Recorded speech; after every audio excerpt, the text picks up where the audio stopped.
letting prisoners out early does away with the deterrent value of jail.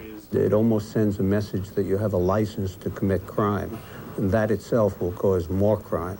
As many as 785 prisoners will be released altogether. Some 230 of them are sentenced to work furlough or weekends-only programs and may spend most of their time outside the jail anyway. The rest are full-time inmates convicted of nonviolent crimes, but that includes crimes like dope dealing, fraud, and burglary. Narcotics-related charges is what brought these people into the county jail. They were arrested last July at San Jose's Foxdale apartment complex. Today, residents there said they were very afraid of what is going to happen when dope dealers come back. Fear is so high here that most people said they were afraid to give their opinions on television. They thought that criminals could find them and retaliate. But Kathy Blanco said the issue is important enough that the public should know what she has to fear. I'm afraid to even walk outside, because I don't know when I'm going to get mugged. You can't even let your own little kid walk out here, you have to be there constantly. And Roberto Duran says you can't expect criminals to go straight just because they were released early. The way the economy's going, it's going to be the same thing, probably, yeah. I don't see them changing in any other ways. The San Jose Police Department says the public has a right to be concerned, but Lieutenant Dennis Guzman says officers will be on the alert. They should know that we're still going to be out there, that we're going to be highly visible, we're going to be out there in uniform every night. That may be a comfort, but not enough for the people at the Foxdale apartments. In San Jose, Mike O'Connor, News Center 4.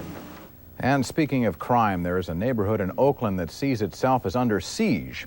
Homeowners, families, and businesses simply trying to survive the drug wars that are raging all around them. Tom DeVries reports. The evidence of what is happening along Bancroft Avenue at 51st in East Oakland shows up in the gutters. The debris of the drug trade, coke, rock, and weed. Saifuddin Ali and his wife say they know who the dealers are and which houses they live in. They've even confronted them. I say I'm sick and tired of you drug dealing SOBs, all of you, not just you, but everyone in the house. Ali isn't alone in his battle. His next-door neighbor, Ruth Araguin, operates a small daycare center in the home she and her husband have owned for 3 years. I see some men always in the corners and they're looking at your house when you're leaving. So it's like, oh my God, are they going to break in my house tonight or what? So it's not I don't feel comfortable. Are you afraid? Definitely, definitely. What are you afraid of?